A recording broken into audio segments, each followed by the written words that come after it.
Innovations. This is a program that has been available in the rest of California for several years, but has not been available in Los Angeles until this year. So before you purchase that new air conditioning system or kitchen equipment for your business, your utility companies are making it that much easier to do your research and to save.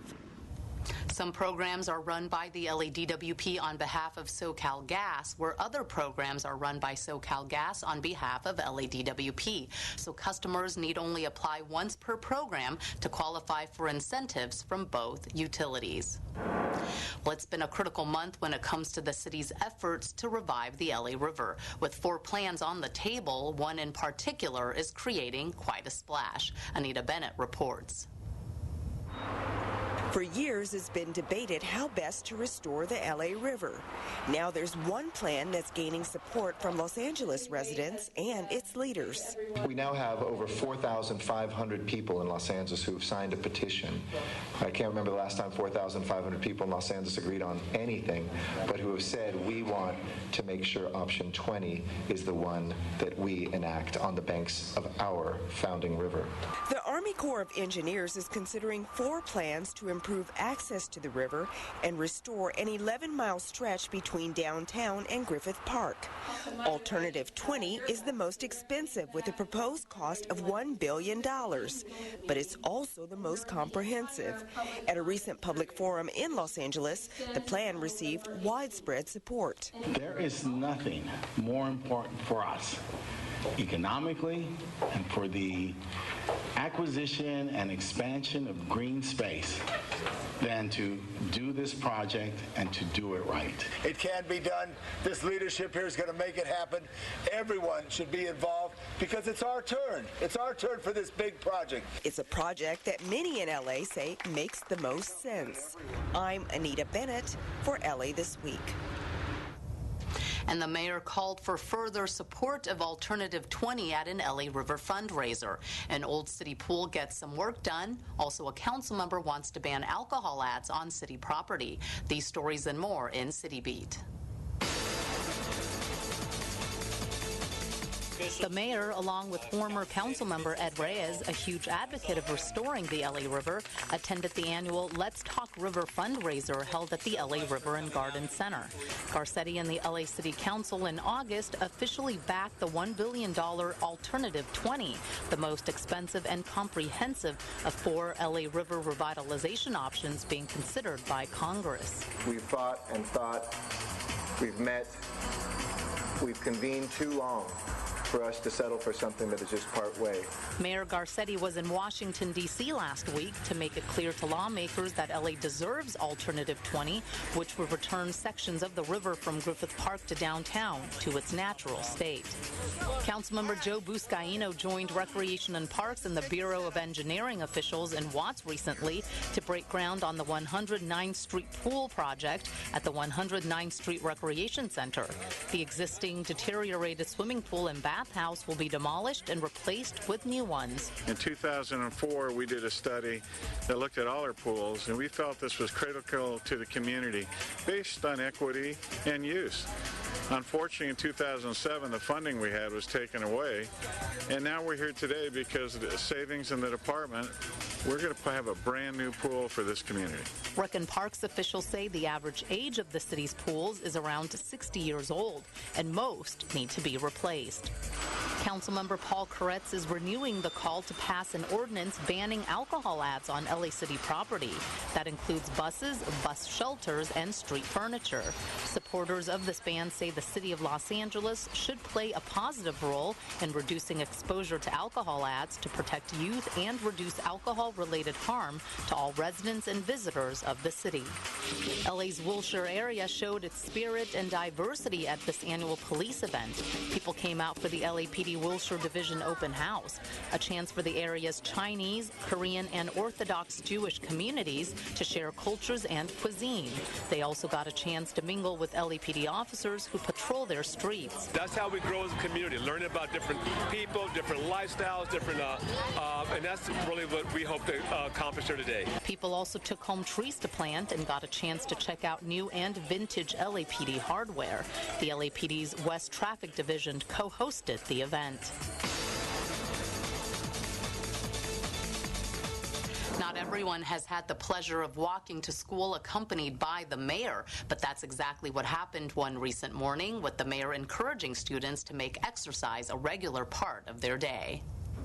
Students from Woodland Hills Calvert Charter for Enriched Studies and their parents were joined by school officials and none other than Mayor Eric Garcetti for the special Walk to School event dubbed the Walking School Bus. This is an entire month celebrating walking to school. Walk to School Day is something in which we try to get people to be healthier. We try to make sure that they know that they can reduce traffic and congestion and pollution by actually just walking with their kids to school. Los Angeles Unified School District Superintendent John Dacey also escorted the kids to school as a way to highlight the benefits of walking. We have more than 50 schools where we've launched the Walk to School. It's an opportunity to really promote a safe way to get passage to school, fun, obviously a whole group of kids walking together, and healthy. The ongoing Walk to School effort is part of the city's Safe Routes to School, or CERTS plan, which will initially focus on these 50 schools most in need of funding and programs to help increase the number of children who safely walk, bike, skate, or take transit to school. We're going to also ensure safe routes to schools, which is something the city has always done to help the school district with crossing guards that the city pays for, with making sure that we know that they are going to be safe walking to school. It's really important to engage our families and our children to be healthy, and this is a great partnership between the city and LAUSD. At least one set of parents says walking to and from school has another added benefit. When I can, I do walk to pick them up and take them to school because the parking's terrible. Whether it's to avoid a crowded school parking lot or to better you and your child's health, school and city officials encourage families to leave the car behind and make the walk to school a part of their daily routine. In this week's list of things to do, a Veterans Appreciation Festival at the USS Iowa, an LA Conservancy tour of the Arts District, and an exhibit at the MoCA Grand Avenue. The City of Los Angeles and Battleship, Iowa present the second annual Veterans Appreciation Festival on Saturday, November 9th from 10 a.m. to 4 p.m. The event is free, with Battleship Iowa tours free for those with a military ID. The festival will feature live music, food trucks, children's activities, and a veterans resource fair. The Battleship USS Iowa is located at 250 South Harbor Boulevard in San Pedro. For parking and other information, go to portoflosangeles.org. The Los Angeles Conservancy has selected the Arts District downtown as the featured neighborhood of its annual one-time-only fall tour on Sunday, November 10th from 10 a.m. to 4 p.m. The focus of the event is to highlight the history of the Arts District and how industrial buildings have been reused and adapted to meet changing needs over time. You'll also get to see some artists in their creative spaces, as some studios will be open for the tour. Go to laconservancy.org for ticket prices and event details. And now on view at MoCA Grand Avenue is the exhibit Room to Live, showing until January 13th. With an emphasis on recent acquisitions, Room to Live features selected large-scale works or single artist presentations from MoCA's renowned permanent collection. The exhibit will include works in painting, sculpture, photography, installation, video, and slide projection. MoCA Grand Avenue is located at 250 South Grand Avenue downtown. Go to MoCA.org for museum hours. And that's a look at some upcoming things to do. There's another exhibit you shouldn't miss. It's not in a museum. In fact, you can catch it just by walking the streets of one neighborhood. Gil Reyes takes us on a tour of this unique urban art show. Electrifying Boyle Heights with vibrant colors are these newly painted utility boxes on East 1st Street. And turn an ugly electrical box that sticks out of the sidewalk, obstructs us when we're walking, is an eyesore, into something beautiful that adds to the public art that we're trying to create here on 1st Street. Councilman Jose Huizar, who's championed the city's mural movement, stops by to sample the works. This one, by muralist Raul Gonzalez, salutes his family's roots in mariachi music. I wanted to give homage to my uncles. This is my uncle Rafael. He passed away last year, and this is his son Osvaldo. And around the corner, I have my mom. She passed away last year also. She was a singer. The councilman's office handpicked 9 local artists to repaint the electrical boxes to reflect the neighborhood. I think that for me, the image of a mother, of our grandmother, is very symbolic to our culture. And for myself, I had a great experience with a great grandmother, so I think it's important that I put that image up. I just wanted to be free and playful with this, so I just put a lot of patterns and bees and butterflies and hummingbirds everywhere. I kind of went a little crazy with it. It's the latest move in the revitalization of East 1st Street, which is undergoing the $12 million East Side Access project. The construction you see around here is aimed at improving bike and pedestrian access around the Metro Gold Line to help make the Boyle Heights Arts District more appealing to visitors. We're going to put more public art on this street to appreciate art, talk about the history of Boyle Heights, and also to beautify it. See for yourself on East 1st Street between Boyle and Soto Streets. In Boyle Heights, Gil Reyes for LA This Week. The beautification will also take place further north, with more utility boxes repainted into artworks in the community of El Sereno. And that's going to do it for this edition. Thanks for joining us. I'm Ellen Chang. A reminder that you could catch us online at lacityview.org. You can also follow and like us on Facebook. We'll see you back here next week for more of LA This Week.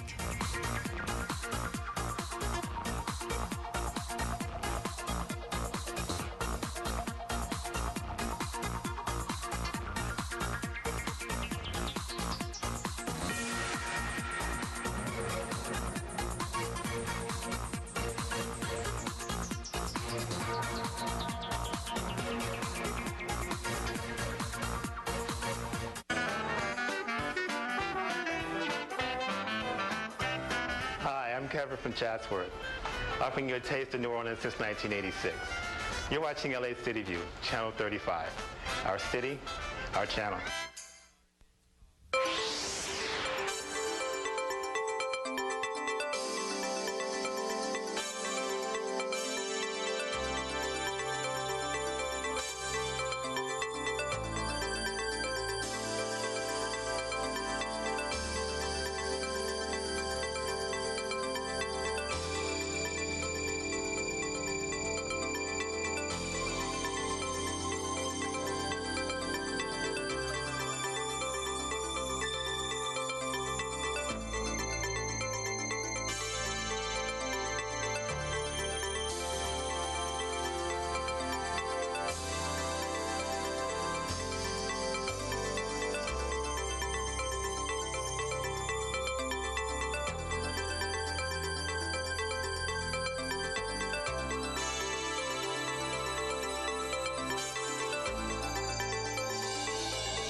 Sergeants, please call the members so we can begin today.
morning, everyone, and welcome to John for All Favors. Do we call the officers, Sergeant?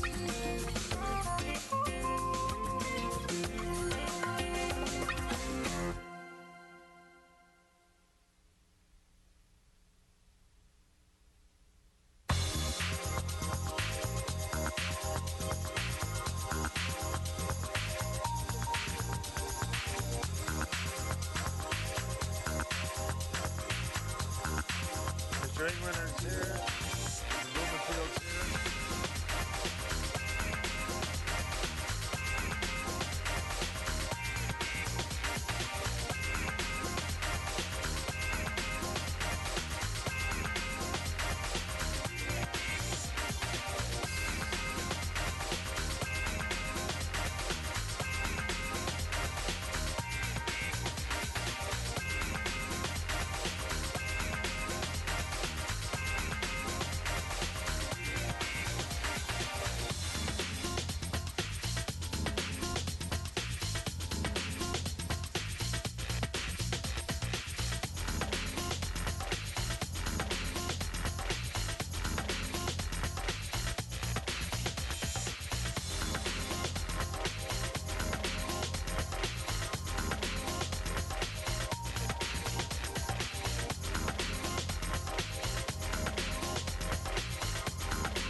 Sergeants, will you check the offices? Good morning.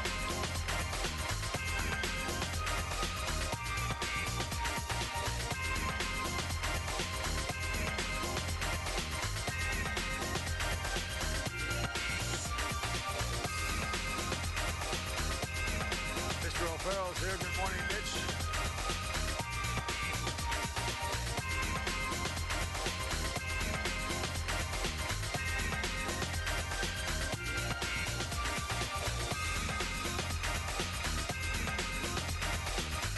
We have a quorum, Mr. Cedillo. Thank you.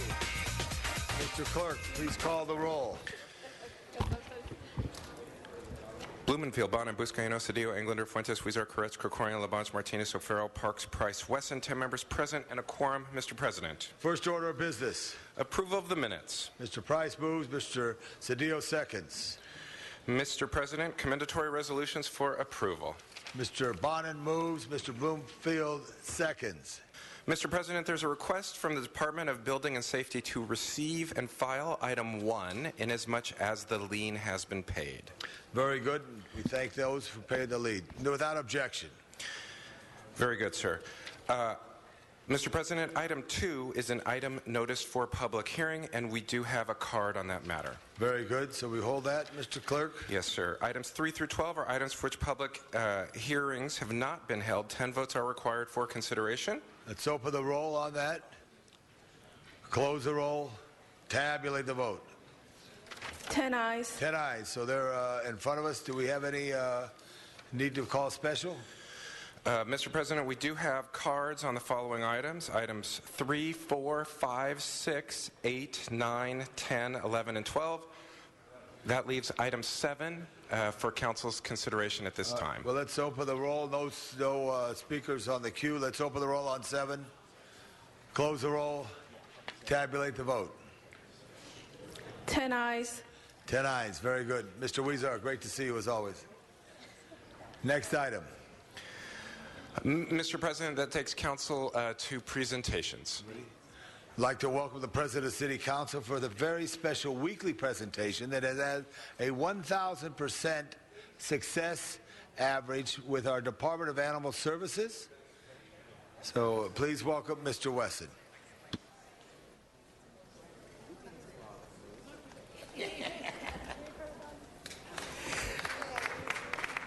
Oh, Mr. President, let's turn on the television. I want to make sure it's on there. It's not on here.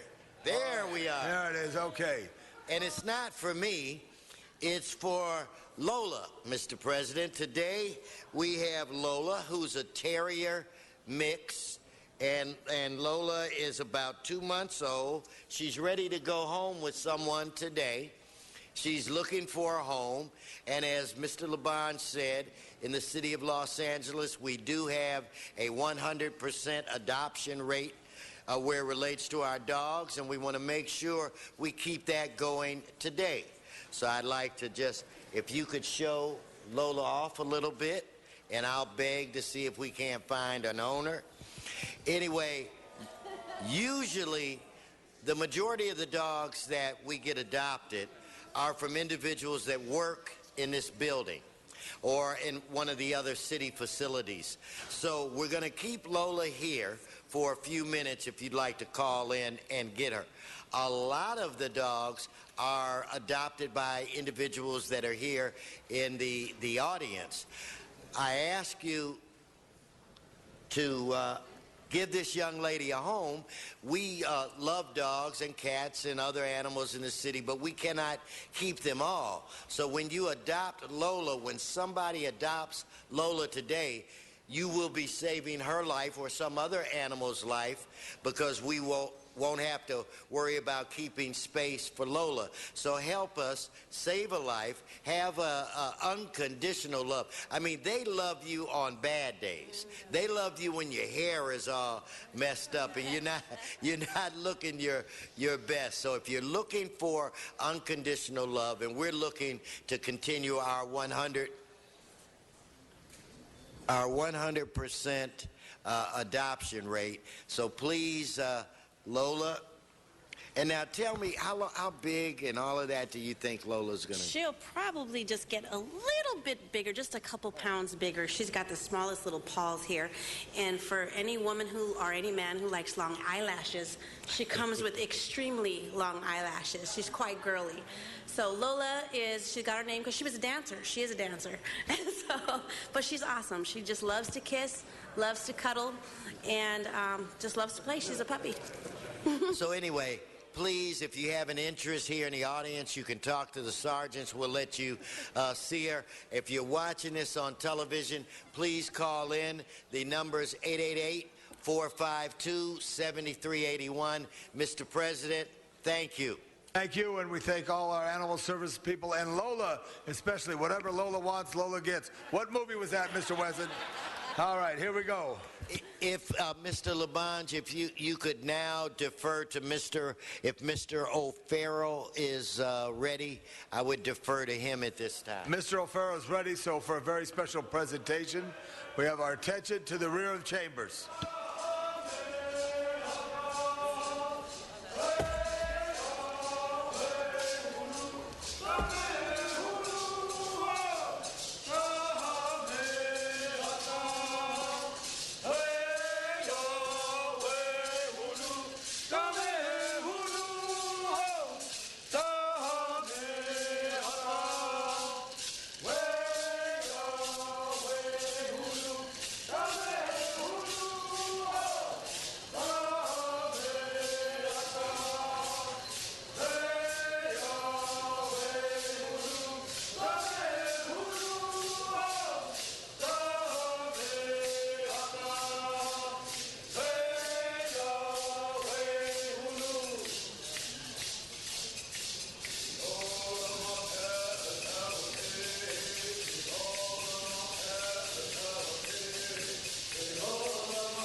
He's going to, and then I'm going to, right? Yeah.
Give them a round of applause. I think what we just witnessed is all about pride. And that's a very, very important thing for everyone to have. I know that we've done this for many, many years, but I think this is the first time that we have a member of this body that is active or was an active member back in Oklahoma as a young man.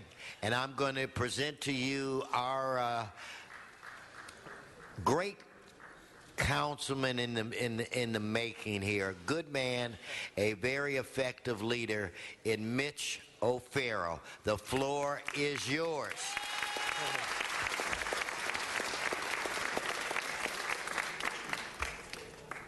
Thank you, President Herb Wesson and my council colleagues. I want to thank Rudy Ortega and the Torres Martinez Cahuilla Bird Singers for the lovely procession. Thank you. As an American Indian of the Wyandot Nation, this event is very special to me. My colleagues, I think it is important to celebrate the different traditions and cultures of our great city. Today, we celebrate American Indians and the contributions of my relatives. I want to introduce one of our local chiefs, Anthony Morales, from the Gabrielino tribe. Chief Morales. Thank you. Greetings to all of you. I'm the chief of the Gabrielino Tongva San Gabriel Band of Mission Indians. I'm a direct lineal descendant of the ancestry that built the San Gabriel Mission in 1771, and 10 years later, in 1781, we founded what is today Yagna, which is Los Angeles. Again, it's an honor to be here before you. I'd like to thank the City Council, the City of Los Angeles, for honoring all of us, Native America, who makes Los Angeles their home. Again, thank you very much.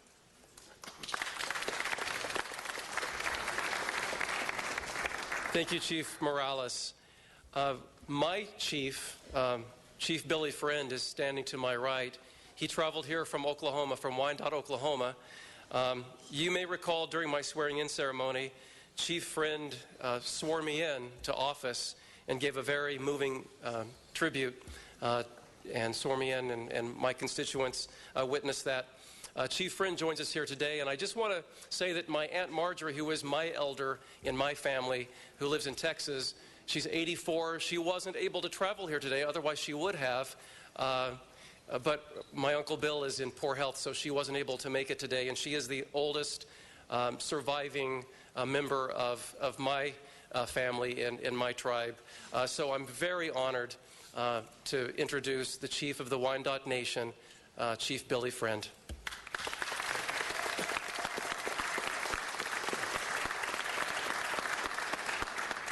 Tijame, thank you. Kwe Amaturu, saying hello, my friends. It's an honor for me to be here, and on behalf of myself, on behalf of the 5,561 citizens of the Wyandot Nation, we want to say thank you to the Los Angeles City Council for designating this American Indian Heritage Month. And I just want to say, as the chief of the Wyandot Nation and as chief of the nation which Mitch O'Farrell, Councilman O'Farrell, is a citizen of, I just want to say that on behalf of our nation, we are very proud of him. He comes from a long lineage of leaders in the Wyandot Nation. His grandfather served 2 different terms as chief of the Wyandot Nation. His great-grandfather, James, served as a member of the Federal Indian Police and also became a U.S. Marshal. And his great-grandfather and great-great-great-grandfather signed the Treaty of 1836 between the federal government and the Wyandot Nation, and they were listed as warriors of the Huron Nation. And so we just want to say thank you. Thank you for the invitation to be here, and I say God bless you. Thank you, Chief. Thank you so much. Thank you, Chief. Now I want to shine the spotlight on some organizations that do great things for Native Americans. First, the Tribal Alliance of Sovereign Nations. Tribal Chair Lynn Valbuena is here to accept the certificate. Ms. Valbuena.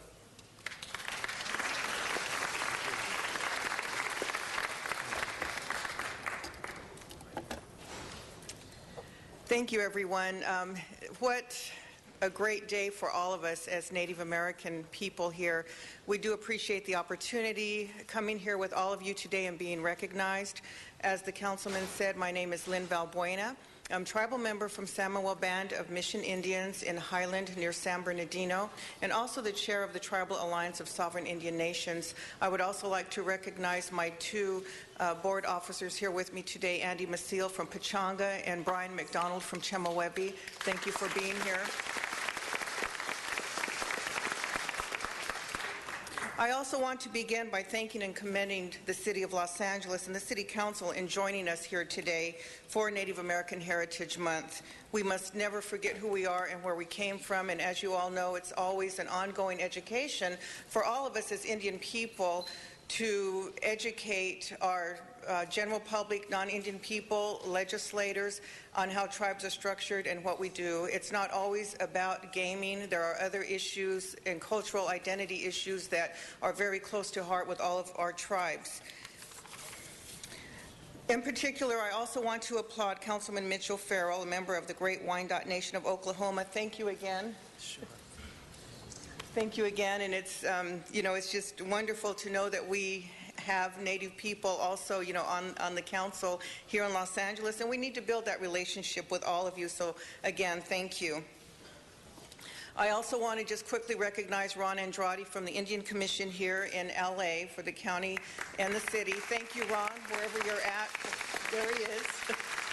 Always recognize that black hat for coordinating and inviting us here today. We appreciate all your hard work you've done.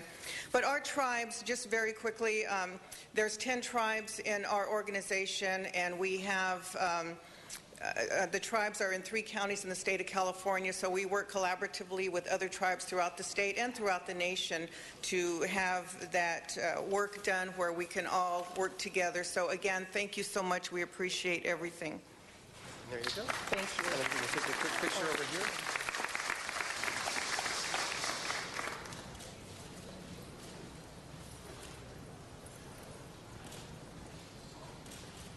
Okay, great. Thank you. Thank you so much. Do I just stand back here? Yeah, you're good. Thank you, Lynn. I also want to acknowledge someone very, very special to all of us. As General Manager of our Cultural Affairs Department, Olga Gaire, who is here to help celebrate and acknowledge this very special occasion. And Olga, I was so honored that you came to my swearing in and partook in this wonderful cultural exchange, and I just want to thank you for all of your work that you've done over the years, and you've brought so much to the City of Los Angeles as well. Deeply appreciated. Thank you so much.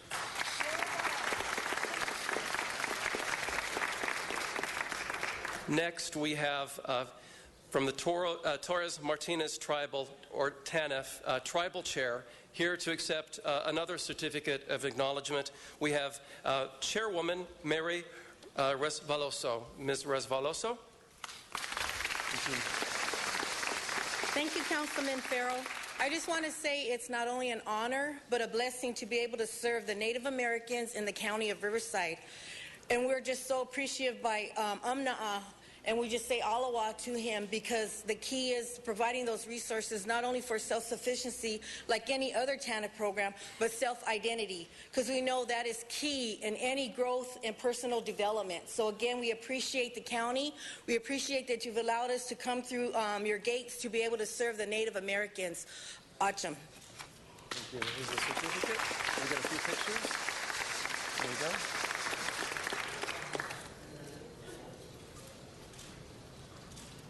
Good. Thank you. Thank you so much. I want to thank you, colleagues, for your attention today, and for everyone who attended the ceremony this morning. There are some real special events planned for the forecourt right after council meets, and everyone's invited to enjoy. And I want to thank our sponsors today. We have the Tribal Alliance of Sovereign Nations, TASN, the Torres Martinez Tribal, TANF, Southern California Edison, and Bank of America for underwriting this event and this wonderful month here in the City of Los Angeles.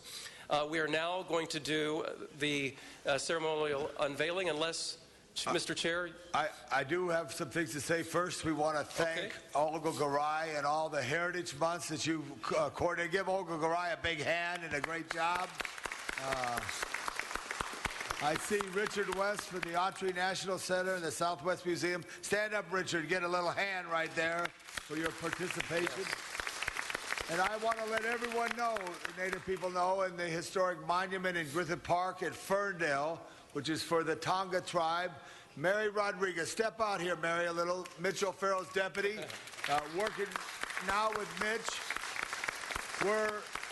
Gave some funds for the Recreation of Parks to enhance the monument status so people really know that the Gabrielina Tonga tribe was there in the Dell, and that's where it all began, in that part of Los Angeles. Mary, thank you so much. And Mitch O'Farrell, on behalf of Herb Weston and all of us, thank you for your leadership in bringing this all together. Let's unveil that wonderful poster. Big hand for Mitch. Thank you.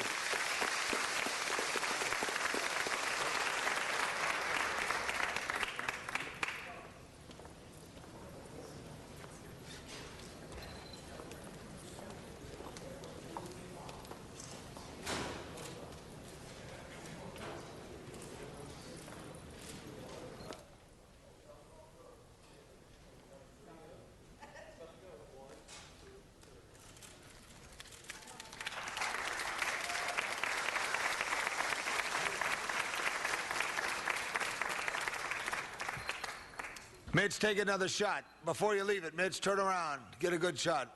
Good shot there. You got to teach him. He's a new councilman.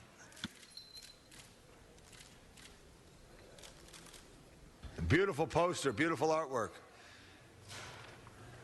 Let's give our very special guest all a big hand and visit the forecourt after council.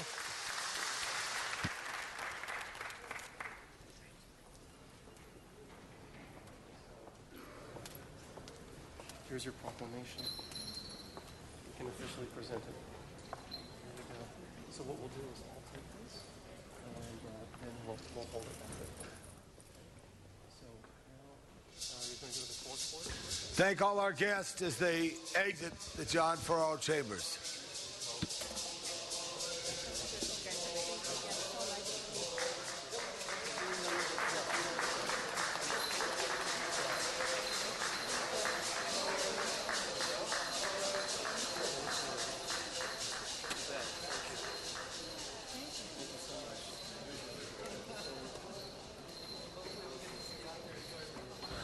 Stand down, Joe. Stand down.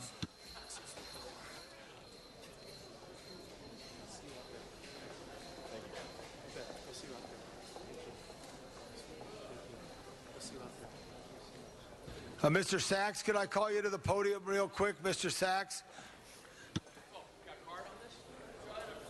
Item number 5, Arnold Sachs. Item number 5, Mr. Clerk, put it. He passes. That's no card. Thank you, Mr. Sachs. So item 5, Mr. Clerk, let's vote on it. Let's open the roll, close the roll, tabulate the vote. 13 ayes. Thank you very much. And Mr. Herman, are you here, Mr. Herman? Hi, item number 6, Mr. Herman. Mr. Akala?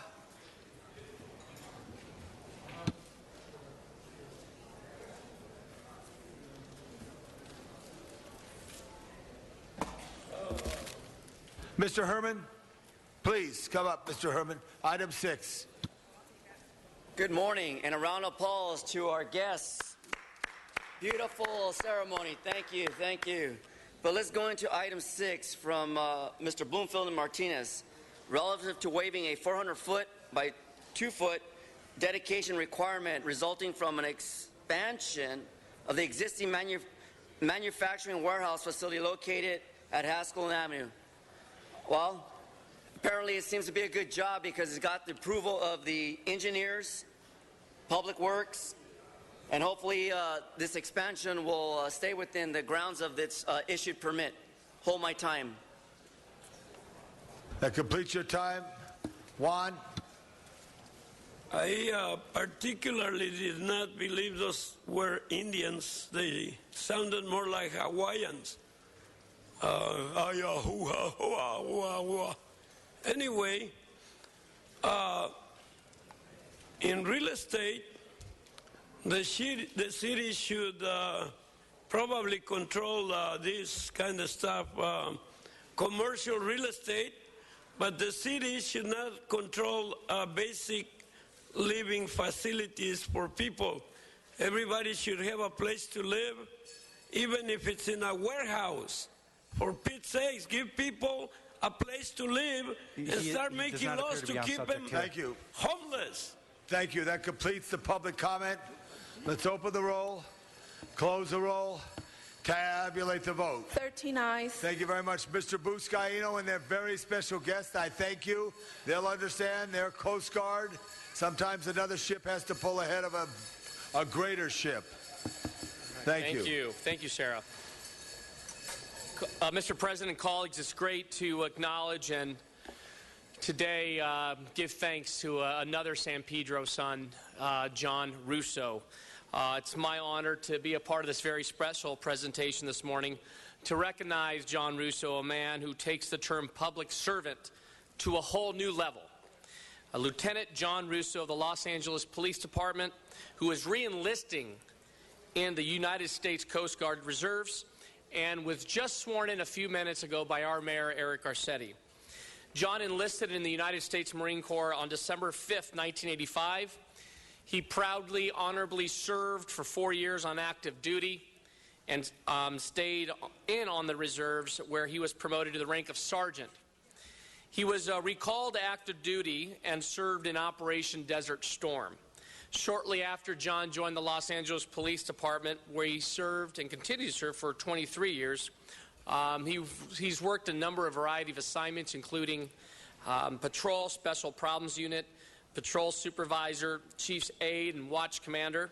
And he's held a number of positions, including Training Officer, Senior Lead Officer, Sergeant, and Lieutenant. Soon after the 9/11 terrorist attacks, John felt a strong need to return to military service and enlisted in the Coast Guard Reserve as a port security specialist.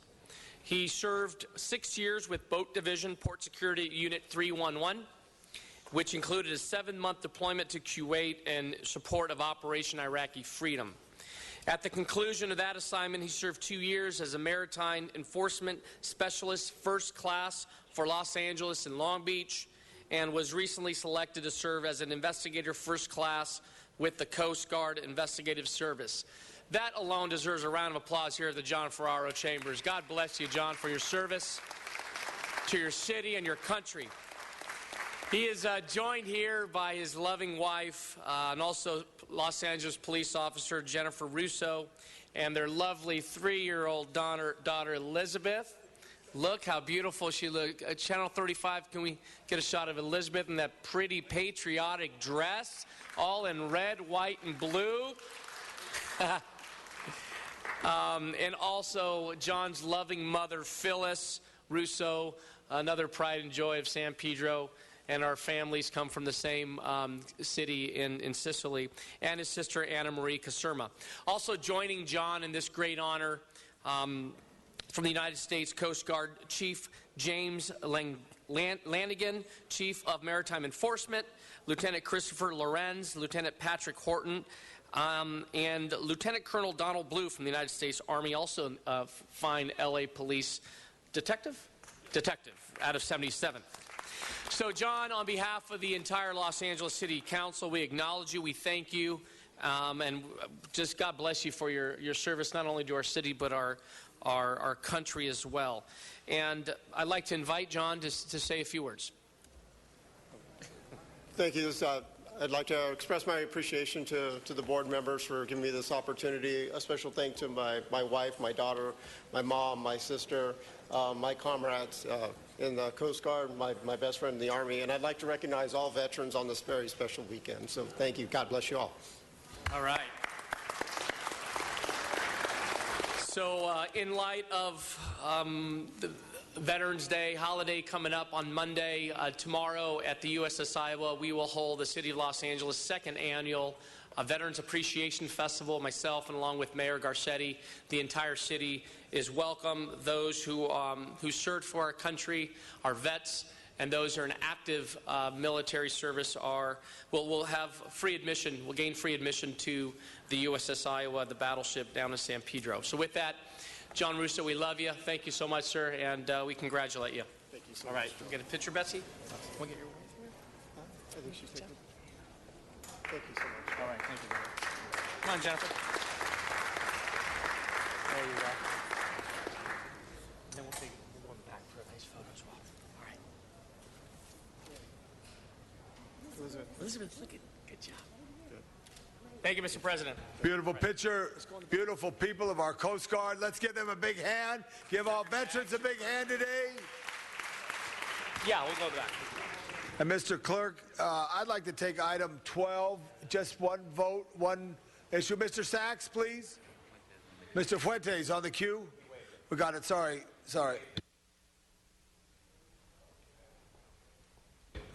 Thank you, Mr. Sachs. Okay. No speakers on the queue. Open the roll. Close the roll. Tabulate the vote. 13 ayes. 13 ayes. Mr. Price, please, for a recognition presentation.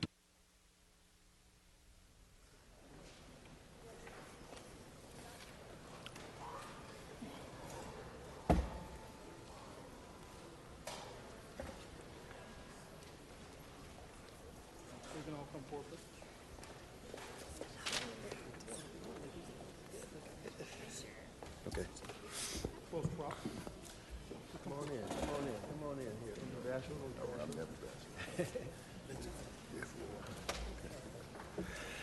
Thank you, Mr. President, members. Today I'm here with the McDonald's new Happy Meal book promotion. We are celebrating this activity.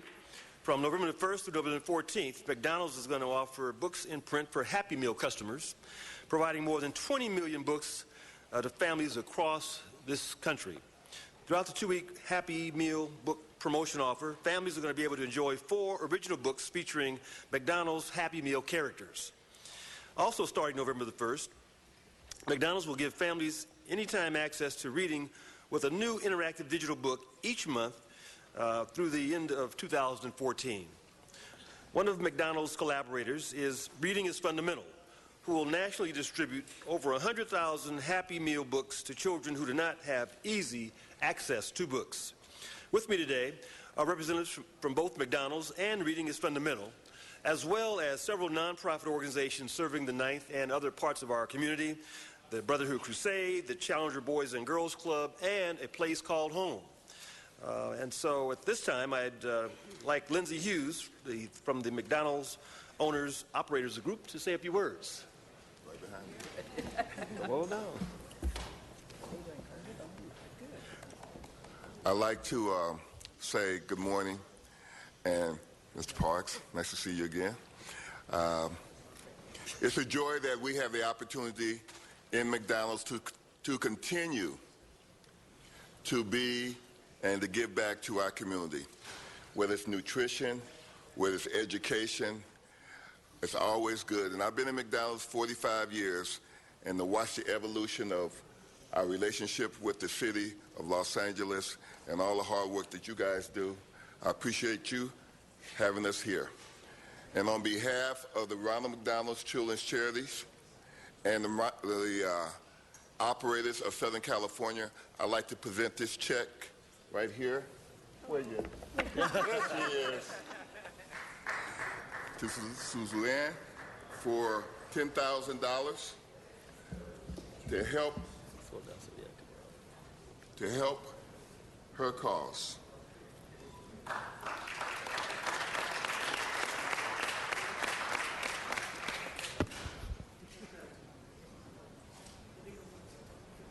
Just hold it down.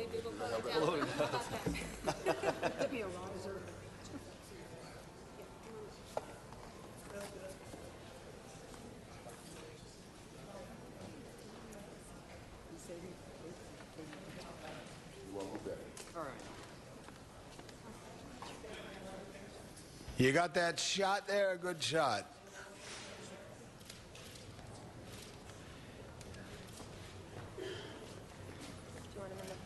Yeah.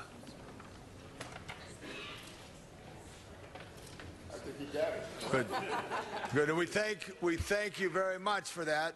In the Ronald McDonald House, right by the Children's Hospital, Los Angeles, every neighborhood has a McDonald's. You're in every community. We thank you so much. Thank you.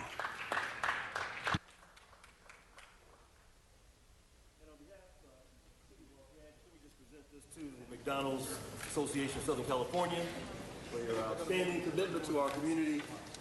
Keep up the good work.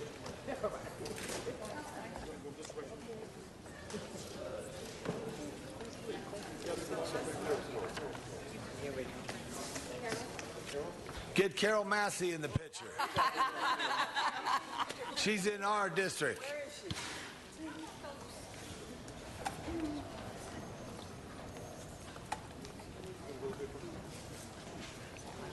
There we go.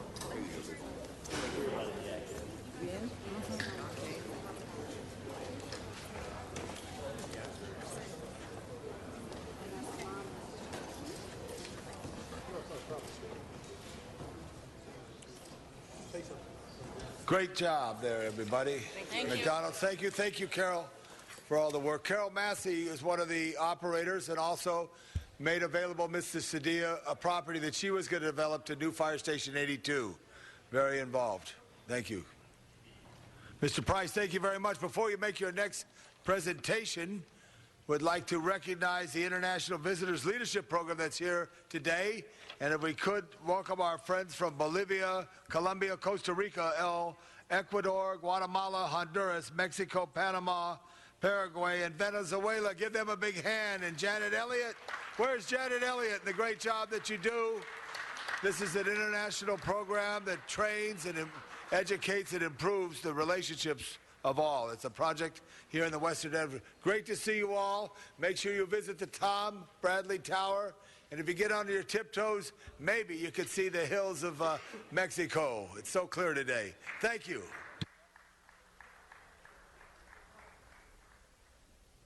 Mr. Price.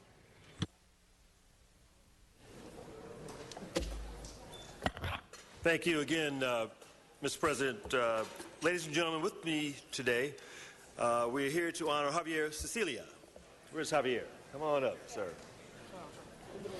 Many of you know Javier as an award-winning author and poet, but we are not here today to honor him for his accomplishments as a writer. We're here to recognize his efforts to stamp out drug-related violence, not only in Mexico, but around the world. Keep it up. Keep it up. In 2011, Javier's son, Juan Francisco, a student, was brutally murdered by drug traffickers. This tragedy sparked Javier's mission to end drug-related violence. He found his voice through the unspeakable horror and rallied communities in Mexico to say, not here, not now, not in our town. His movement for peace with justice and dignity is popularly known as Hasta a la Madre, or Fed Up. His mission didn't stop in Mexico, but last year he led a peace caravan across 20 states, from San Francisco to Washington, D.C. This year he's back. We are here today to keep him energized. We're here today because we need men and women like Javier who will fight when they see injustice, who will find their courage and give a voice to those who can no longer speak. Javier, please address our council. Muchas gracias por este reconocimiento. Thank you very much for this recognition. Es muy importante, sobre todo porque en mi país, a pesar de que ya cambió el gobierno, It's very important, especially because even though government has undergone a change, y asumió la deuda de Estado frente al crimen y las víctimas, and it's taken now taken over the debt of crime and the number of victims, la guerra continúa, the war continues, la injusticia sigue, and injustice also continues. y la batalla por terminar con esta guerra continúa. And also our struggle to end this war continues. México necesita la aplicación de la ley de víctimas que nos está aplicando. Mexico needs to apply the law for the victims that currently is not being obeyed or taking place. y una ruta de paz que tiene que trabajarse con los Estados Unidos. And also we need a movement of peace, and we need to work in conjunction with the United States. Y que debe de pasar por el control de las armas And it has to undergo arm control, weapon control, y por la regulación de la droga and regulation of the illegal drugs. y una política muy dura contra el lavado de dinero. And we need a very strong policy against money laundering. Tenemos que trabajar juntos porque este dolor es ya demasiado grande y estamos perdiendo la vida de muchos jóvenes. We need to work together because this pain is very, very deep and very profound because we're losing the lives of a lot of our youth. Y estamos también perdiendo la democracia. And we're also losing our democracy. A nombre de las víctimas del país de México, a And nombre de los migrantes que también son víctimas, And in the name of the victims of Mexico and also the immigrants who are also victims, agradecemos este reconocimiento y les pedimos que no nos dejen solos. we Muchas gracias. truly appreciate this recognition, and we ask you to please not leave us alone. Join us in this fight. Thank you.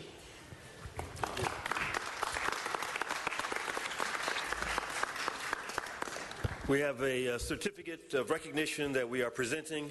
It is in Spanish, and I'll interpret it. On behalf of the City of Los Angeles, I commend you for your tireless efforts to honor and speak for the many faceless victims of drug violence in Mexico and around the globe. You have used your voice to turn tragedy into triumph. Thank you for your tireless efforts and best wishes for all your future endeavors.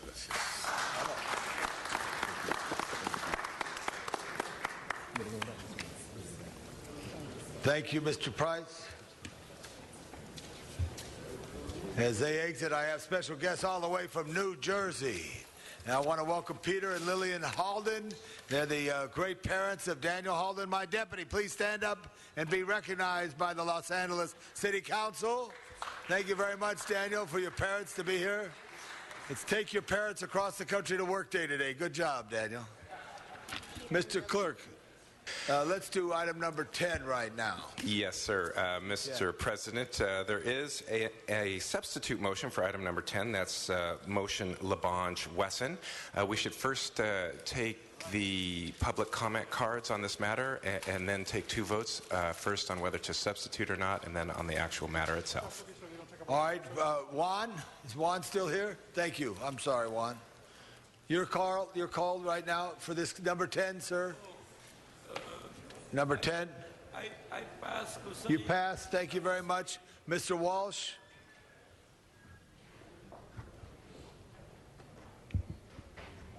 Yeah.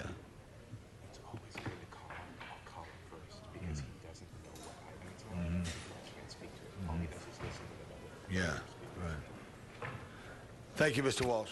You're welcome. John Walsh, blogging at HollywoodHighlands.org or jwalshconfidential.wordpress.com. This is another one of your special vague. This motion is vague. Of course, there's a special motion the public hasn't seen, an amendment that's passing here. We haven't received a copy of that. This is which the Brown Act dictates. Partial funding to assist local neighborhood programs, services, and needs in each council district. Out at the airport, we need more rifles and guns at the entrances to the terminals to prevent psychotics from getting in. But that's another issue. There's a mention here of sister cities, and I've said that our sister city should be Hiroshima because you do to us what the aviation pilots did to Hiroshima. And so HollywoodHighlands.org. Thank you very much. No speakers on the queue. We take two votes, Mr. Clerk. Is that correct? Yes, sir. First on whether to substitute or not, and then on the actual matter itself. So let's open the roll on substitution, close the roll, tabulate the vote. 13 ayes. 13 ayes.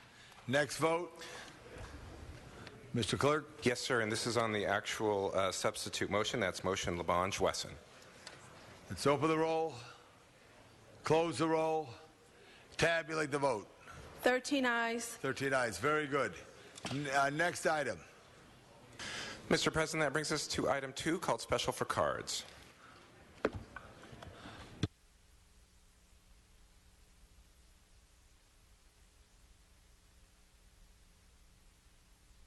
Mr. Clerk, let me correct you. Hold item 2. Let's go to the special item. Very good, sir. First, we should call the roll. That would be Blumenfield, Bonner, Buscaino, Cedillo, Englander, Fuentes, Huizar, Carrasco, Krikorian, Labange, Martinez, O'Farrell, Parks, Price, Wesson.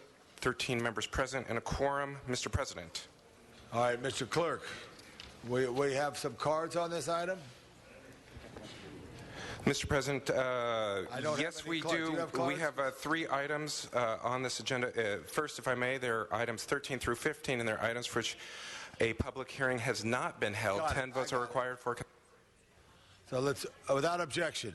Very good, sir. That brings us to item 13. Very good. We do have cards right here. I do have the cards right here. David Russell, John Walsh, Fran Reichenbach. Please come forward.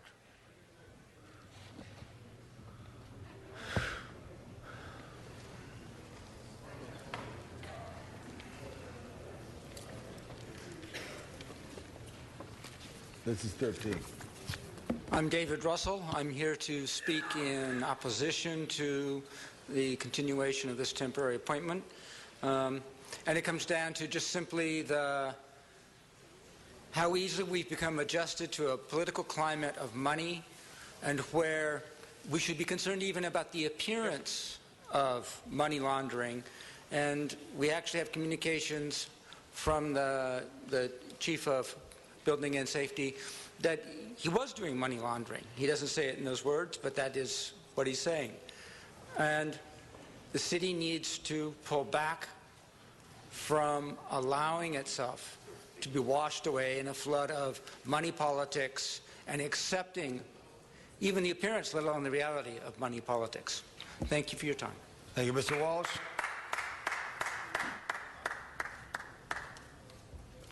John Walsh, blogging at HollywoodHighlands.org. The contempt is you don't even have Mr. Chan up here to answer questions. That is the contempt you have to the public. In a minute, Ms.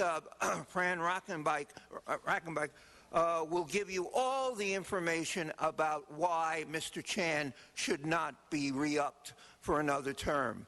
He should be under investigation by the FBI if he hasn't already. The only good thing I can say about Mr. Chan is he doesn't sleep with his aides the way the city council does. HollywoodHighlands.org. Fran Reichenbach. Uh-oh. Hi, my name's Fran Reichenbach. I'm with the Beechwood Canyon Neighborhood Association. Mr. Chan is under investigation by the Ethics Commission. While Chan tells the press that he has received a clean bill of health, that doesn't make it so. His son was working for Millennium's representative during the time when his father, Chan Sr., was responsible for overseeing the project's journey through the approval process. Chan told Mayor Garcetti in a recent letter that giving his son money to donate to campaigns was to support his son's passion for civic matters. That makes no sense, because as of a couple months ago, Chan's son had not even registered to vote in the county of Los Angeles. It appears that Chan Sr., through his son, was currying favors to those who could further his career. Please place this matter on hold pending the outcome of the City Ethics Commission investigation. Thank you very much. Thank you. That completes the public comment. There's no speakers on the queue. This was reviewed by the Ethics Commission, and this matter was cleared. Let's open the roll, close the roll, tabulate the vote. 13 ayes. So ordered. Next item, Mr. Clerk. Item 14, called Special for Cards. John Walsh, followed by Arnold Sachs. Mr. President, if I may, there's been a request to send item 13 forthwith. Forthwith. Thank you, Mr. Clerk, for noting that. This is... Mr. Walsh, hold your time, and thank you for your patience. Mr. Clerk, as suggested by our fine city attorney, since we are on recess for the League of Cities next week, everything, by order of this chair, goes forthwith today.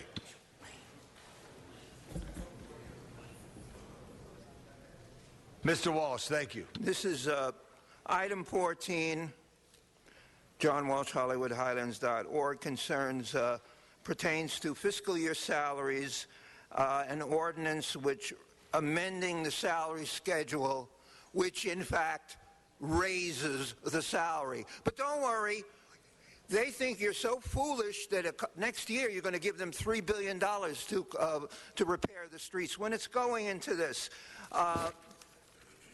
Again, when they don't answer you, that means you're right. If I make the tiniest mistake, they jump on me.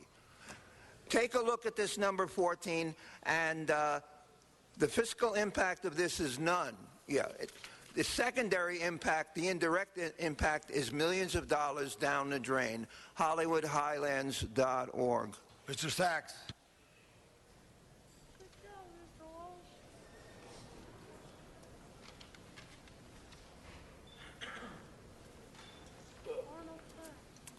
Mr. Sachs. Thank you. Good morning, Arnold Sachs. My concerns here, this is the 2012, 2013, 2014 fiscal year salaries and benefits. 2012, 2013 is half over. But when you had the salary benefits and you had discussions for the budget, there were numerous discussions about fire personnel, getting an added man on the fire trucks. And there were numerous discussions related to changing the status of other positions. And there were discussions about the creation of this new economic development department with the combining the two other departments. So with all these discussions going on and how acutely aware the city council is of what's going on in the city, how come you miss these salaries? How come you miss the salaries for the general manager and the assistant for this new department? Again, discussions regarding fire personnel. Where will you get the money for that? And by the way, did you ever figure out where to get the extra money for the fire personnel that's lacking on some of the trucks? And I believe you explained that situation, Mr. Labange, about how they're different in they have two personnel or two trucks. But that and the other adjustments you made in salaried positions, a brand new agency that you are putting together, combining departments, and you missed the salary. It just doesn't make sense. Somebody must have missed a memo. Thank you. Thank you. That is the last card that I have on that. Mr. Clerk, Mr. Koretz for comment. Thank you, Mr. President. Just a technical item. Since the drafting of the ordinance in June, the name of the Economic Development Department has been changed to the Economic and Workforce Development Department, and so I ask that we change the ordinance to be amended to reflect that change. So I'd make that motion as a technical amendment. Mr. City Attorney? And the new version has been submitted to the clerk. Thank you very much. So ordered. Mr. Clerk, no speakers on the queue. Open the roll, close the roll, tabulate the vote. 13 ayes. 13 ayes. Next item, Mr. Clerk. That brings us to item 15, called Special for Cards. Mr. Walsh.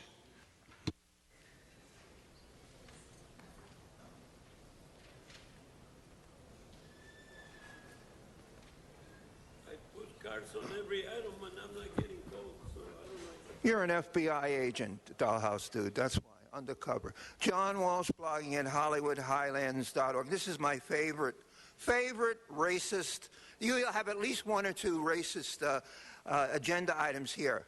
It says allowing additional time. In other words, you didn't build it on time. You're late. They call it additional time here, to implement the fence installation project on Industrial Street between Central Avenue and Alameda Avenue. My favorite fence is the invisible fence that runs down La Brea to keep the minorities on the east side and the white people on the west side. But this is a real fence. Well, why haven't you built it? City engineers report attached to the council file reads, the closed area be physically closed with, whatever that means, within 12 months of council approval, 12 months late that means, or the approval be rescinded. In other words, don't build the fence. What is this fence? And of course, it's always in minority areas. Fences, they want to fence you in. Remember, I am a traitor to my race. That's why I say these things. I am a racial traitor. I want to know, and everybody out there who lives west of La Brea, east of La Brea, wants to know, what is this fence? Why is it an industrial street? Why is it behind schedule? Why is the engineer saying you might as well rescind it? And you know what? You know what has 15 eyes and cannot see? The LA City Council. HollywoodHighlands.org for the truth. Okay, Mr. Clerk, no other speakers on the queue. Open the roll. Close the roll. Tabulate the vote. 13 ayes. Next item. Mr. President, would you like to adjourn the special meeting and return to the regular? Yes. Item number 2. Very good, sir. Item number 2, called special for cards. Yes. Okay, is Jonathan Lohner here? Jonathan? Followed by Mr. Herman. Is that correct, Mr. Constituent? Followed by Juan. Followed by Mr. Walsh. Followed by Liz. I want to say it correctly, Liz, but well, let's start right here with this fine gentleman, Jonathan. Jonathan Lohner, representing the applicant Beverages and More. Just as background to this PCN application, the entitlement request that went forward with this had a public community meeting notice to 1,000 feet and was presented before 2 neighborhood councils as well as a homeowners association and received unanimous approval from those as well as the planning department. That's all. Thank you. Thank you very much. And is Liz with you as well? Correct. Let me just get the 2 speakers represented there. Please pronounce your last name so I don't. Good morning. My name is Liz Nenovich. I'm the licensing specialist for BevMo. I'm just here to answer any questions and to request approval of our letter of public convenience or necessity. Thank you very much. And right behind you right there, Mr. Juan Acala.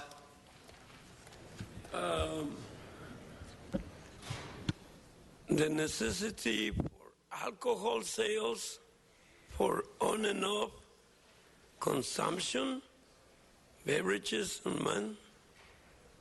Necessity to sell more alcohol? I didn't think we needed alcohol. I thought alcohol was a drug, and you tell the school kids, say no to drugs.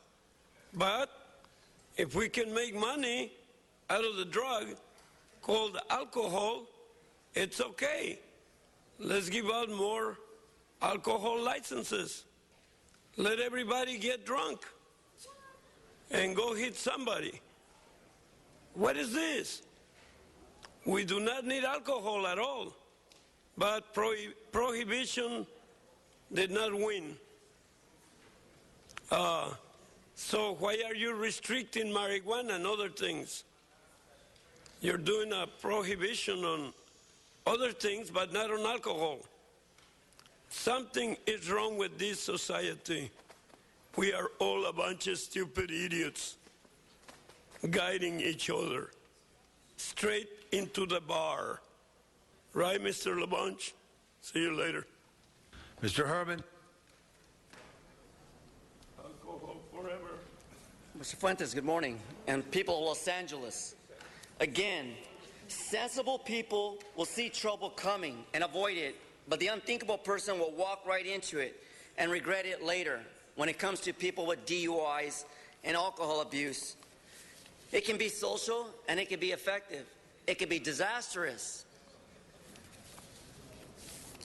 So when we issue permits, and in this topic, it says, let's determine the issuance of a liquor license.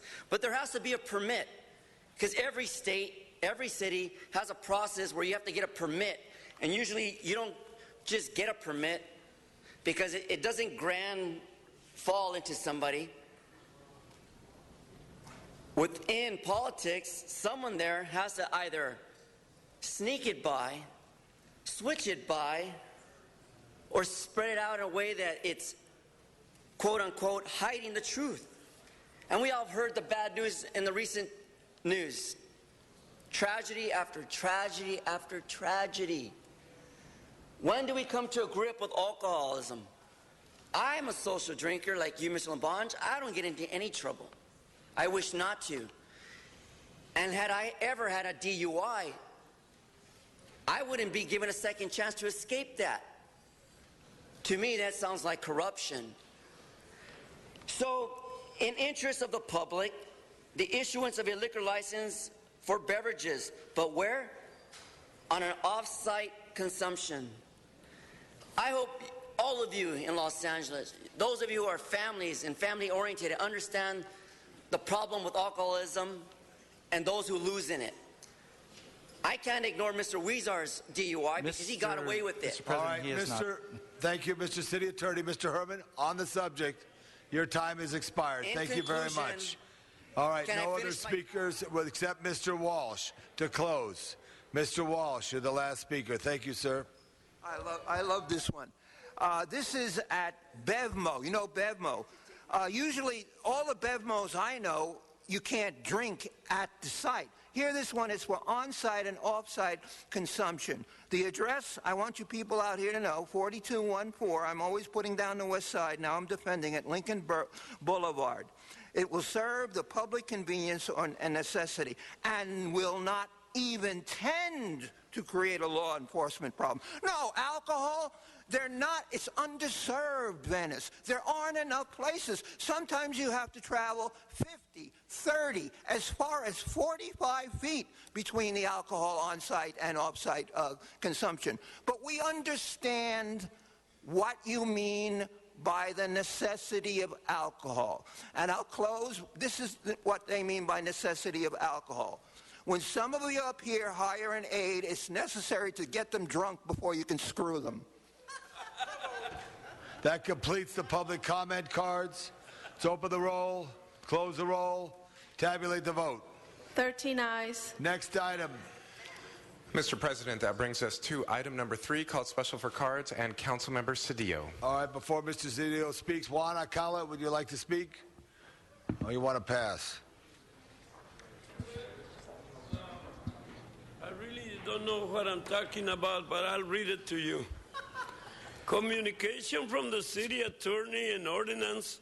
First consideration relative to the amending Chapter 10 of Division 4th of the Los Angeles Administrative Code to suspend reciprocity between the Los Angeles City Employment Retirement System, LASERS, and the Water and Power Employment Retirement Plan, RET, and to make relative changes. A lot of mumbo-jumbo.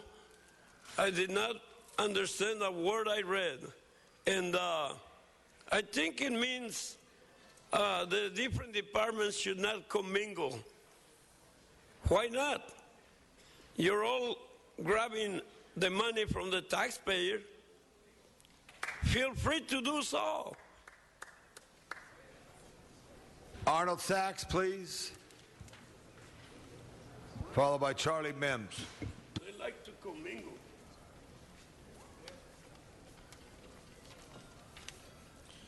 Yes, thank you. Good morning, Arnold Sachs. And what this actually is about the lawsuit, I'm pretty sure, that was brought about by the DWP when the City Council voted to transfer 1,500 employees to the Department of Water. And I should say DWP. It's not actually DWP. It's the Department of Water, because the Department of Water and the Department of Power are actually separate entities. And the 1,500 employees that came over from the city when you were going through the financial crisis, when the city was almost bankrupt, really only cost the city $10 million in a transfer that was made by the Department of Water to the city's general fund. $10 million for 1,500 employees. But more importantly, as far as the higher-ups in the office are concerned, it's about the benefits, and this is about the retirement program, because Department of Water has a higher benefit program than the City of Los Angeles. And so to equalize that system and to stop a lawsuit that was filed by the Department of Water, according to the head, wasn't Brian Darcy, there was a settlement that was proposed, and now the settlement is out the window. So where does that leave the city? as far as, because it really doesn't come into any of the language that's given here, and for them not to have a financial analysis or complete one, how do you vote on this? When does it come back? Does it come back to the city? Do they publicly find out, do the constituents find out what this is going to cost on another item on the agenda? Is this re-agendized when the financial cost to the city is decided, either in court or out of court or settled somehow? When does it come back for a final reading with that information? Mr. Mims.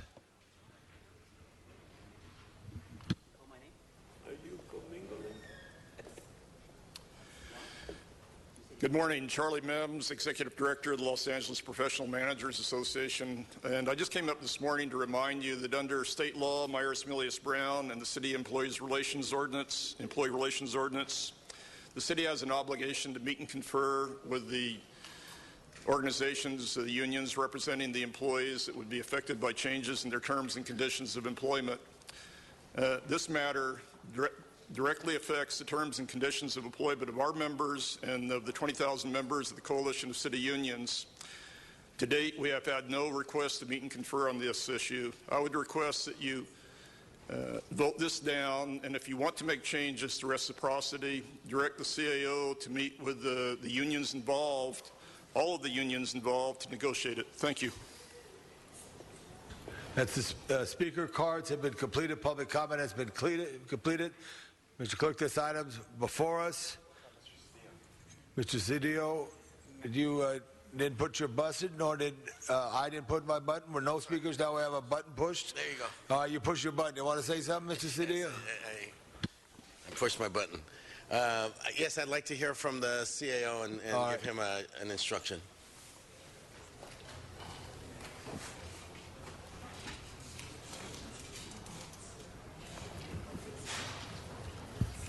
Good morning. This is Miguel Santana, CAO. What you have before you is the first step of several steps that will be coming your way in relation to a settlement that we reached regarding the issue of reciprocity. As you recalled, this summer there was an extensive discussion that was presented to your council. Your council voted to direct us to move forward with a tentative agreement with IBEW. And part of that tentative agreement established terms of a settlement which included changing the nature of reciprocity between the city and the DWP. The other pieces that will be coming to you in early December include the actual settlement itself, includes the MOU, and the DWP Commission will be approving on their own a new pension tier. Should any one of those pieces, including this one before you, not move forward, the entire settlement does not become effective. These are all attached together. And in relation to the discussion that this item is subject to meet and confer, the city attorney has opined that, in fact, it is not subject to meet and confer. Reciprocity is not a matter that is represented in any of the MOUs with any of the bargaining units that we have. Thank you. Members, no other speakers on the queue. Let's open the roll. No. Push your... Thank you. I'm going to start pounding it. I appreciate that, and I recognize that all the elements are interrelated, and I don't question or challenge the legal analysis of the city attorney. This is not the forum for that. But I would like to direct you to meet with the other affected unions. I think that it's critical that in scenarios where we come to a conclusion that is so important to the city, its workers, and to the future of the city, that it's not just important to those people who currently are in the bargaining unit, but it's important to the entire city community and all the workers. It has an impact on them. It's undeniable. We are changing a practice that has existed, and it has an impact. There's an expectation that city workers have. That is being changed. We have had that practice for a significant time period, and so I think it's incumbent upon us, whether or not we have a legal obligation. I think it's just smart on our part to have this discussion today. I always say the same thing as when people ask me, and as you know, we met when I was working for SEIU. Lawyers always wait till the end before they have the conversation. That's fine. That's their business. But we, the city, should not wait till the end to have a discussion with the city workforce. There's no reason for us. I don't believe that that's good policy. I think the better policy is for us to engage all relevant parties. Not just a question, it's not just a legal question, but it's a policy and process question. And it's a question of leadership and good management. And I think for the city that we want to have those types of relationships with the workforce, and that requires us to engage them. And so I want to direct you in this process, before this report comes back, to meet with them to address their concerns. We'll be happy to have an informational hearing with them to respond to any questions that they have. This item requires 2 votes based on the charter, and so there's a 30-day window opportunity to have those conversations. We'll be happy to do that. Okay, Mr. Koretz. Mr. President, and I echo everything that Mr. Cedillo has said so articulately. I'm not even sure that most or necessarily anyone on the council realized that none of those conversations had ever taken place with the rest of our labor partners, and so that absolutely should happen before this moves forward. And as Mr. Cedillo said, it shouldn't be late. It obviously is late at this stage anyway, but better late than never, so let's have those conversations. Okay, with that, no other speakers on the queue. We'll go ahead and open the roll, close the roll, and tabulate the vote. 12 ayes. And Mr. President, again, this matter would go over until December 10 for another reading of the ordinance. Again, December 10. Okay. Great. That brings us to item number 4, called Special for Cards.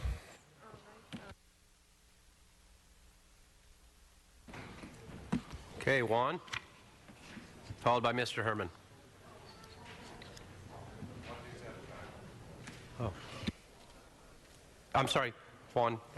We've already been informed that your time has expired for the council meeting for this. And what about, let me find out. Okay, Mr. Herman. Sorry, Juan. To our time cards being misplaced here? I think so. Because the Brown Act... If you want to stick to the item, sir. Okay, well, you can hold that for general public comment if you'd like. Thank you. Thank you very much. Yes, thank you. So again, resolution. And this is great. Finally, I can say something positive because it's a high day. 15 liens being removed from properties from rent escrow, a program designed by the Department of Building and Safety. So again, 15 that are being removed following properties from rent escrow. Removing various properties from the rent escrow is a good thing in Los Angeles. And hopefully this city will conduct its business with all of you in Los Angeles, mainly your constituents, to keep them off this escrow account program, because again, these fundings need to be accountable because they belong to you, Los Angeles, all of you. Hold my time. Yeah, you only spoke up one. Great, thank you very much. Having no other cards, no speakers on the queue, please open the roll and close the roll and tabulate the vote. 11 ayes. Great, thank you. Next item, sir. Mr. President, that brings us to item 8, called Special for Cards. Okay, Mr. Herman. 1 minute left for Mr. Herman. And followed by John Walsh.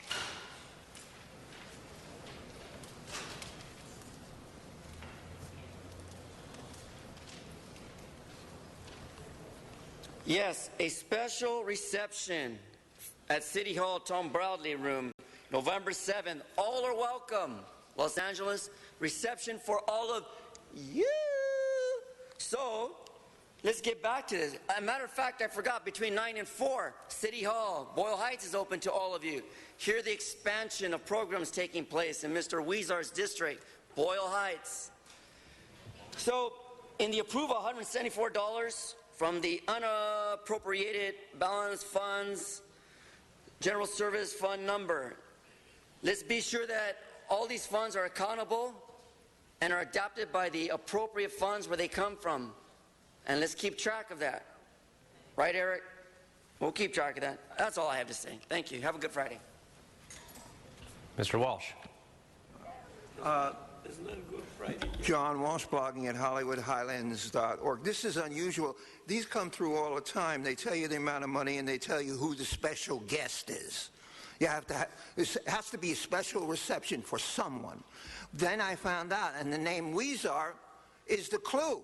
This is a special reception for undercover FBI agent Rocky Patel. We've talked about him before. And as you know, he was hanging out all the time at Weezar's office with some very President, sophisticated... he's not talking about this item. No, I am talking about... Do not have the name of the Don't raise your voice, please. Okay. If you're not going to stick to the item agenda, who is the special reception then for? that's not the agenda. I asked you the question, and this piece of garbage says it's out of order. You belong in prison, Mr. It's out of order. Okay, your time is up. Thank you. Okay, now you're disrupting the meeting. Okay, Sergeant of Arms, you can leave the meeting now. You've disrupted the meeting, and I said that numerous occasions, so we'll take you out of the council chambers.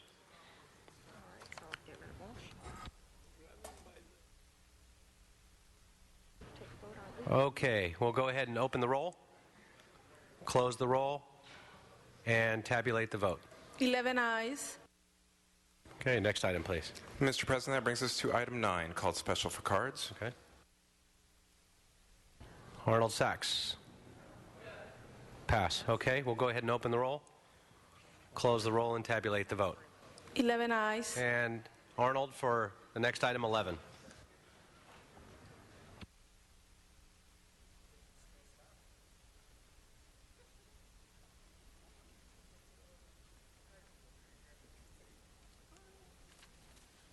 Yes, thank you. Good afternoon. Good morning, Arnold Sachs. The funding. This is $500,000. Not a bad payday. But it's agendized, but it's not necessarily noticed for what the money will be doing. And again, it's a contribution made for a lieu of a zone and height district change for a project at several different addresses. And it's specifically to be used in a Hollywood Mobility Trust Fund for Hollywood residents for mobility. And it's the language of this item versus the language of the item that you read about in the newspaper. And again, trumpet his name, I don't really know what kind of work he's going to do, but when Mr. Cedillo authorized $1 million for his district, it was district-wide. And it wasn't agendized, and it came from his council district funds, council office funds, and yet this item is agendized. It's specified to be for the Hollywood mobility, whatever that means. It could be for Dash, it could be for mopeds, it could be for bikes, but it's concentrated in Hollywood. So what about the rest of the district? And what is the influence of this party for the zone and height district change located at these addresses?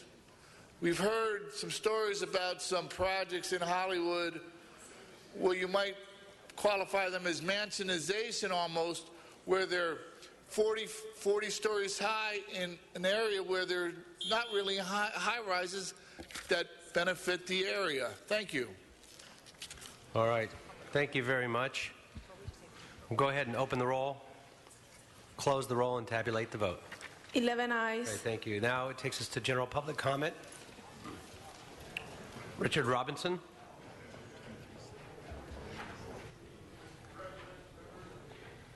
Good afternoon. Abigail Breslin, Ben King. We all remember Gandhi, how Ben Kingsley won the. I'm digressing. Abigail Breslin, Ben Kingsley, and Harrison Ford lead a cast of a extraordinary nature. Ender's Game needs additional pupping.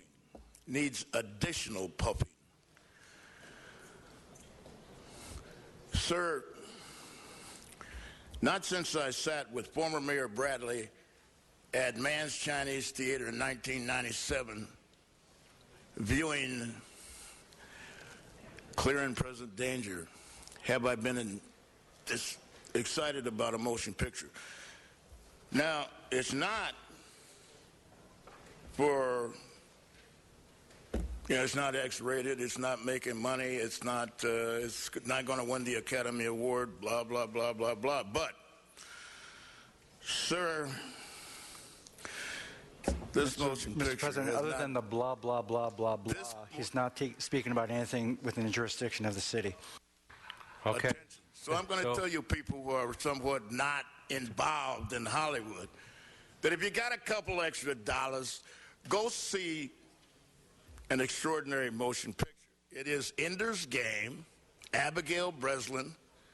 If you can stick to matters that are purview to this body, please. You want to see a good movie? Okay, so that was Go see Ender's Game. You've already been That's told the 3 point. times, so that'll conclude your time, though. Thank you very much. Appreciate it. Thank you for coming once again. God bless. Mr. Bobby Cooper. Bobby Cooper.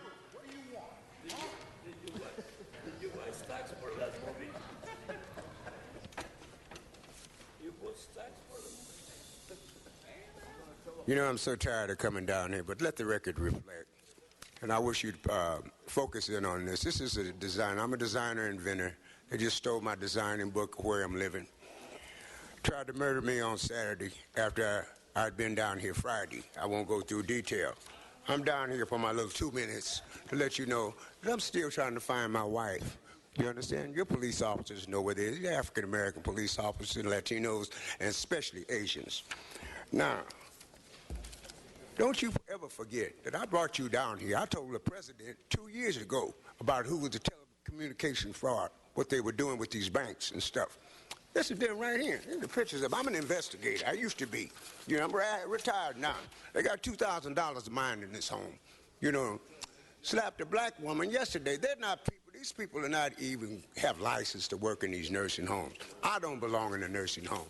The only reason I'm in a nursing home is because your Asian people own all the property here. You have sold Los Angeles in them. We know that. You understand? But anytime you victimize the city of Los Angeles African-American people for their Social Security money and these officials, it's wrong, and you know it. I'm a filmmaker. I brought you this 3 years ago. These people are right back here and here trying to cover this up. The plagiarism. You understand? Your district attorney. This is my work record. You understand? I'm a merchant seaman. They're all screwed up down at the Social Security office. I can't get my Social Security, correct Social Security.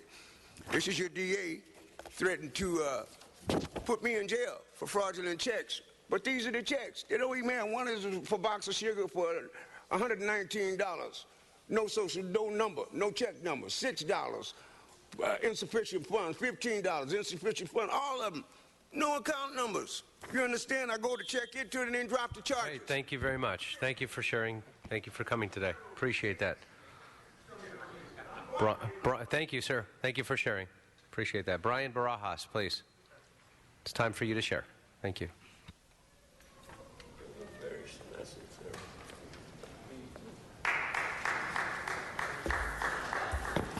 Thank you.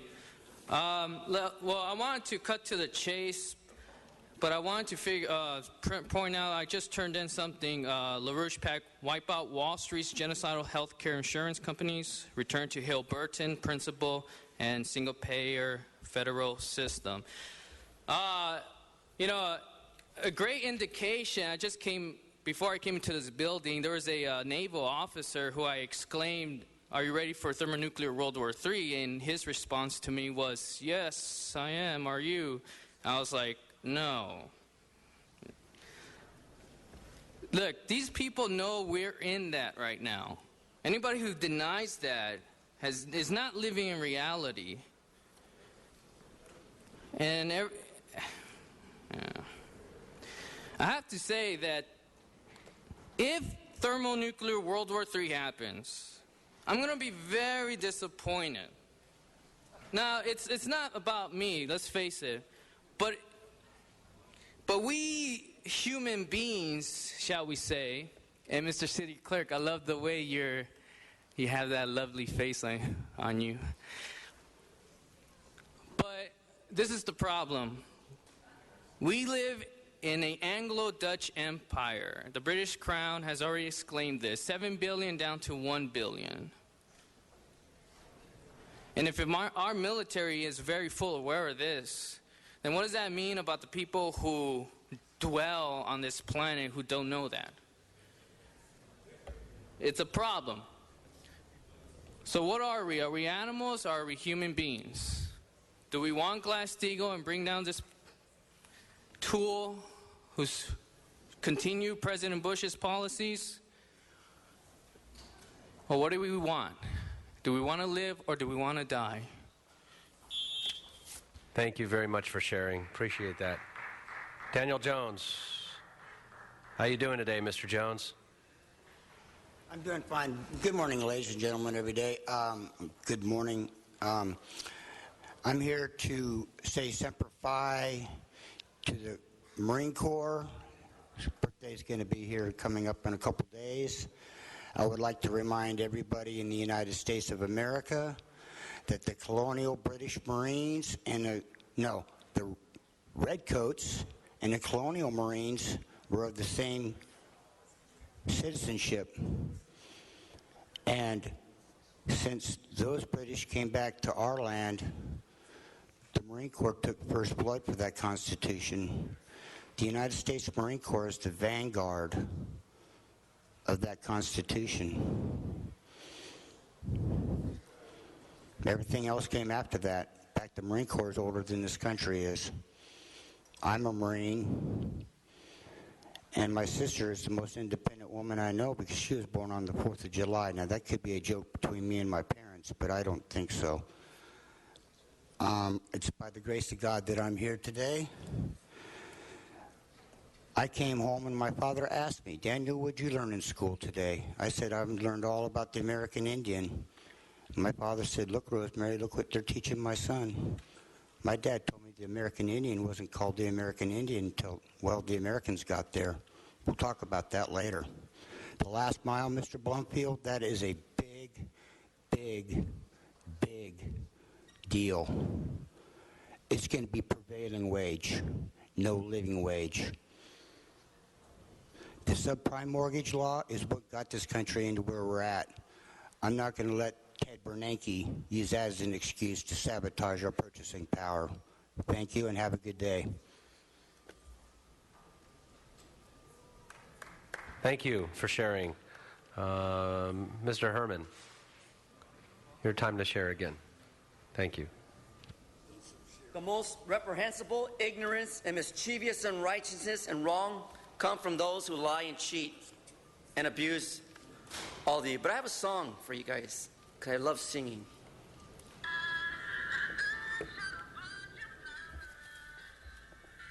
Excuse me, that's not pertinent, and no. So okay, so that'll be the first warning on that. Okay, so again.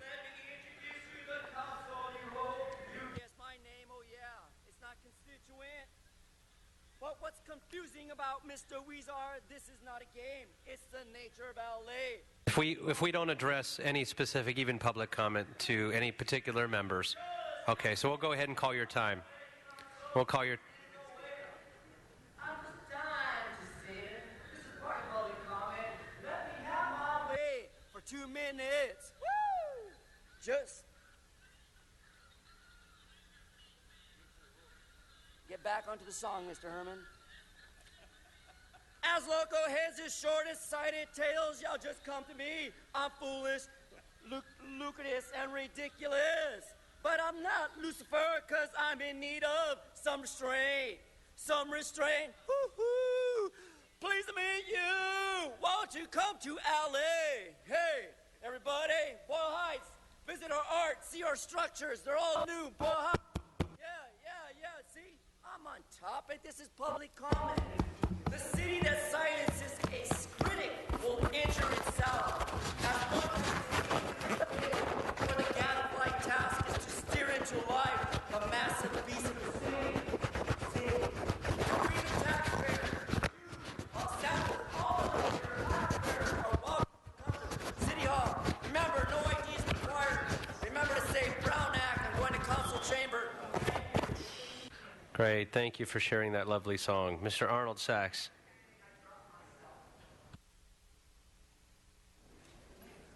I should have been a movie star. You're doing great, Herman. Thanks for allowing me to follow the Yes, thank you. Did you want to share some song circus with thing. us? I'll get back to you on that. All right, Trust thank me. you. What I really wanted to speak about, though, was, you've talked about some political reform, and the interesting story that was in the LA Times regarding the paper trail for the donations that were made a couple years ago out of state to come into California and influence the elections.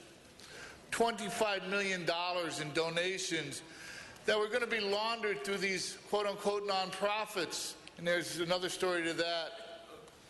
And they did such a great job of hiding the money, they lost $10 million. $10 million got lost out of $25 million that was going to be laundered through numerous nonprofits. It's amazing. And the reason I bring up nonprofits is because DWP was going to self-audit 2 of its nonprofits. And that item was in the stories a couple of weeks ago. And yesterday, in the newspaper, in the Daily Breeze, work on DWP Institutes on Safety Training explained. So the nonprofits went from nonprofits to institutes and trusts. Well, there's different connotations between institutes and trusts and nonprofits. Nonprofits don't have agendas that are open to the public. Nonprofits don't have to post their agendas. Institutes and trusts, I'm not sure. But use that story in the LA Times regarding losing $10 million as a standard when you talk about some of the nonprofits the city gets involved with. Thank you very much. Juan, it's your time to share again. How you doing? Yes, I don't think I would trust any trust, because in this society we don't have any trust left. I don't trust anybody. They steal my bicycle right here in the city steps twice in 1 month. And there's all kinds of police all around my bicycles, but they don't see anything. So what are the police here for? Can you trust the police? No. Anyway, here, this is a picture of a homeless woman in Venice. She is one of my colleagues. Yes, we, the homeless, have a lot of colleagues. We share whatever little food we get with one another. If we have $1, we split it several ways. Excuse me, Mr. Wesson, I'm speaking. You guys are not listening. And when we speak out there, you... Mr. President, he should direct his comments to the council. I am, because they don't even let me speak. Sorry, you got to address the council, please. Thank you very much. Don't I have to tell the people to be quiet like you tell us all the time? You got to address the council, please. Thank you. Right? You have rights, we have rights. Thank you. We have without interruptions. Anyway, my main thing is Why don't we end homelessness instead of cutting all these deals on the side? Huh? What kind of deals are we cutting over there? Excuse me? I think that guy with the devil song was absolutely right. Please allow me to introduce myself. I'm here to fight for the homeless. And most of us in this society are homeless.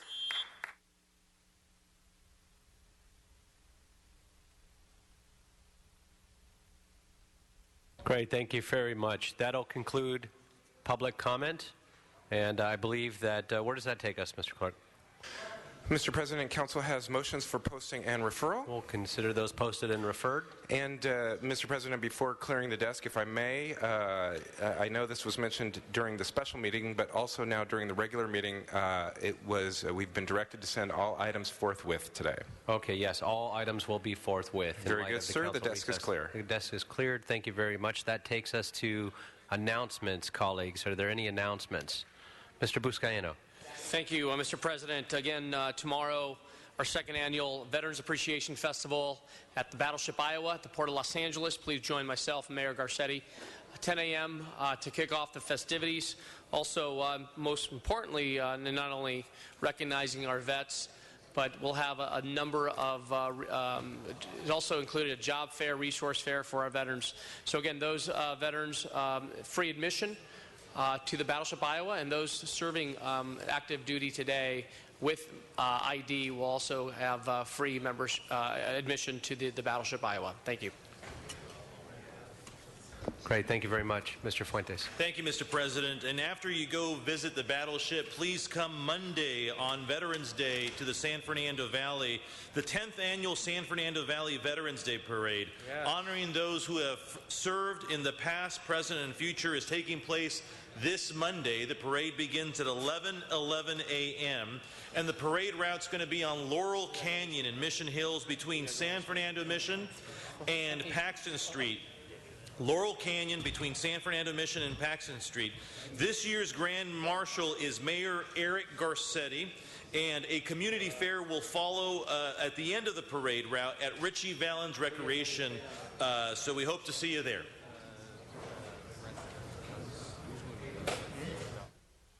Mr. Wesson.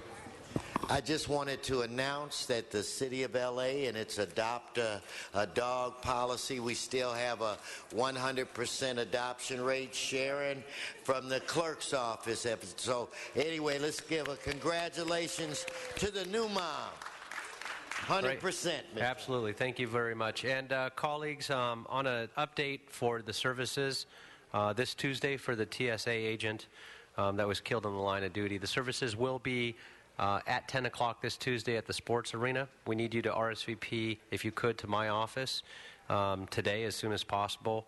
We're asking everybody to arrive. Doors open at 9 o'clock, and you should have all the information at your offices for that. We'd like to have as many people participate in that as possible.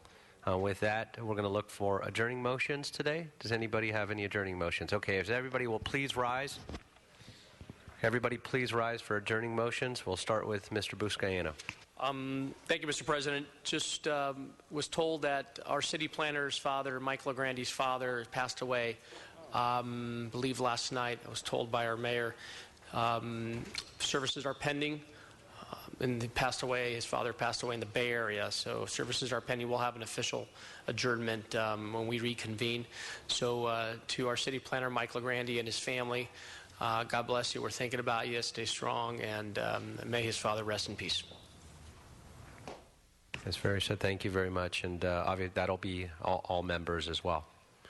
Thank you, Joe. Any other adjourning motions? Seeing none, that will put us at the end of the meeting. Colleagues, hopefully we'll see you on Tuesday. We are in council recess next week for the National League of Cities, and so those of you who are attending, we'll see you there. And for those of you who are not, be safe. One other quick announcement for Bill Robertson, our General Manager of Street Services. His funeral is also this Sunday at 2 o'clock at Forest Lawn. I'm also standing with one of his closest friends, Mike Burris, who's here with me. And when he left the city, he's been working with Mike. He's been helping us as well in all of our efforts. And Bill, again, will be sorely missed. We adjourned in his memory recently as well, but those arrangements, again, for his services are this Sunday at 2 o'clock at Forest Lawn. Thank you very much. Be safe.